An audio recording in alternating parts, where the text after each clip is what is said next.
এসছি আমি ভাস্করের বাড়িতে। ভাস্করের বাবা কাজী ভগবত পাঠ করলাম।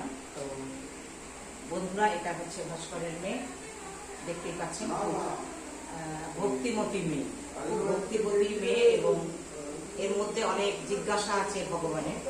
তো যার মধ্যে জিজ্ঞাসা থাকে সে কিন্তু অনেক বড় হয়। এর মধ্যে অনেক কিছু জিজ্ঞাসা। তো বন্ধুরা, আজ এসেছিলাম, এখন চলে যাচ্ছি, পাঠ হয়ে গেছে, আবার যাবো আর একটি বাড়িতে। একটার সময় আবার ওখানে পাঠ আছে আমার। নমস্কার।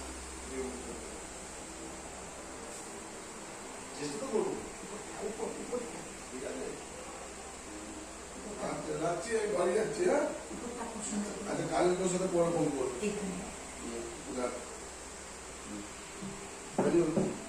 আসছি। পুরো ভাতটা নেই।